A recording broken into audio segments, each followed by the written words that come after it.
Hello friends.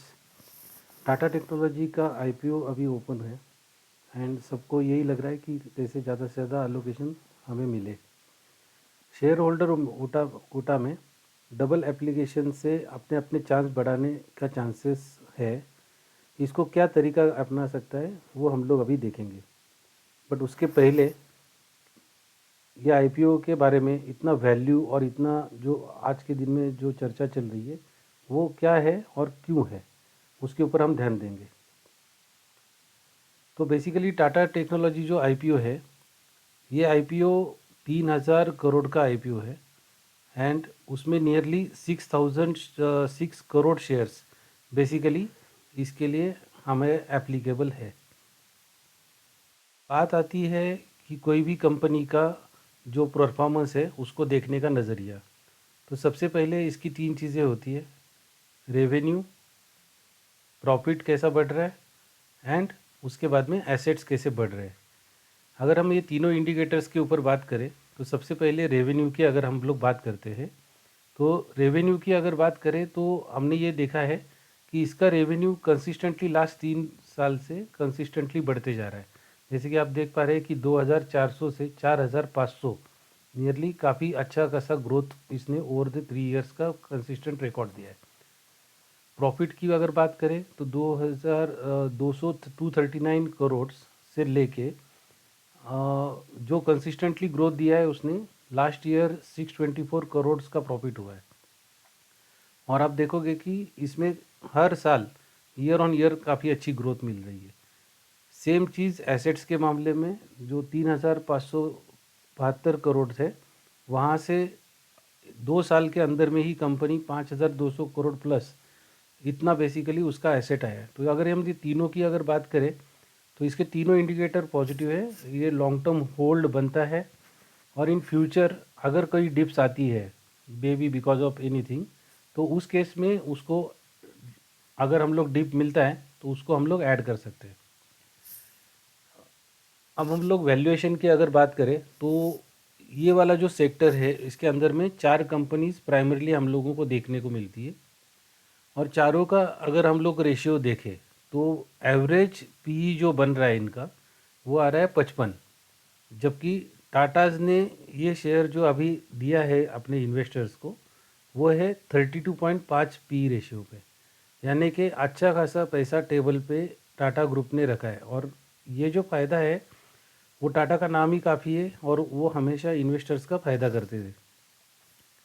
अगर average P के हिसाब से अगर हम लोग देखें तो आइडियली एक्सपेक्टेड प्राइस इसका लिस्टिंग का 846 रुपीज़ तक जाता है, यानी कि जो करंट जीएमपी जो लोग कोट कर रहे हैं या जो अलग अलग साइट्स बता रहे हैं कि 350 है, वो अगर हम देखें तो 350 जस्टिफाइबल प्रीमियम में आ जाता है। अब आते हैं अपने मुद्दे की बात कि कैसे शेयर होल्डर्स जो है टाटा मोटर्स के वो इसका बेनिफिट उठा सकते हैं। अब इसका सबसे पहला फर्स्ट एंड प्राइमरी चीज़ है कि आपके पास में टाटा मोटर या टाटा मोटर डीवीआर, ये दोनों में से कोई भी एक शेयर आपके पास में 13 नवंबर को आपके पास में होना चाहिए।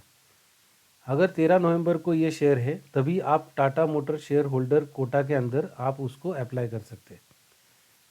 अब आते हैं कि शेयर होल्डर कोटा में भी अगर मैं अप्लाई करूं और साथ साथ दूसरा रिटेल का जो जनरल पोर्शन है उसके लिए भी अप्लाई करूं तो क्या ये वैलिड होगा क्या?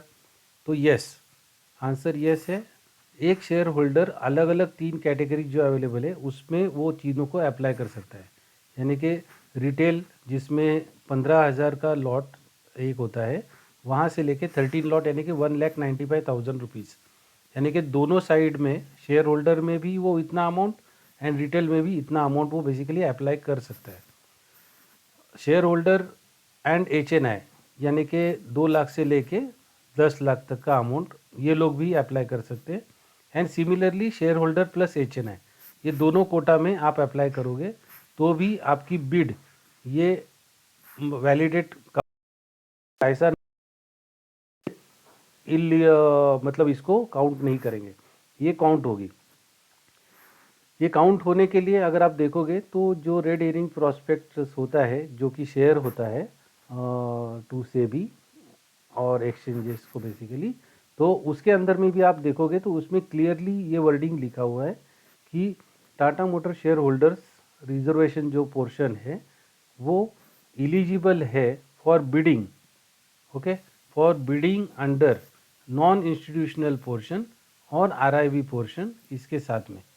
अगर आप कंपनी के एम्प्लॉई है तो आपके लिए भी बहुत अच्छी चीज़ है, क्योंकि अगर आप कंपनी के एम्प्लॉई है तो एम्प्लॉई कोटा में तो आप कर ही सकते हो। इसके अलावा अगर आपके पास शेयर्स है तो आप ये कोटा में भी इसको आप अप्लाई कर सकते हैं। बट उसका अपर कैप जो है वो दोनों मिला के भी अगर आप करोगे तो उसका अपर कैप आपके लिए 5 लाख रहेगा, जो कि रेगुलर शेयर होल्डर्स के लिए 2 लाख रुपीज़ का होता है। So as per as shareholders point of quota की बात करें तो एम्प्लॉयज़ के लिए भी अच्छा खासा बेनिफिट टाटाज ने छोड़ा है। आते हैं अभी हम लोग टाइमलाइंस के ऊपर। तो बेसिकली इशू तो अभी स्टार्ट हो चुका है और 4 तारीख बेसिकली 5 बजे तक का इसका समय रहता है। इस तारीख के पहले तक आपको इसके मैंडेट कंप्लीट करने पड़ेंगे। कुछ बैंक 2 बजे के बाद ही मतलब इसको क्लोज करते हैं, तो लास्ट डे की राह मत देखो, आप इसको 24 तारीख को 12-1 बजे तक ही इसको ट्राई करो और इसका अपने अपने बिड्स बेसिकली इसको सबमिट करिए। और ऐसी बेसिकली अलग अलग जानकारी के लिए आप मुझे यूट्यूब पे फॉलो कर सकते हैं। एंड मैं कोशिश यही रहेगी कि आपका प्रॉफिट होए, आप ग्रो हो जाए और आपको कुछ ना कुछ अलग अलग मेरे एक्सपीरियंस आपके साथ में शेयर करते रहूँ। Thank you.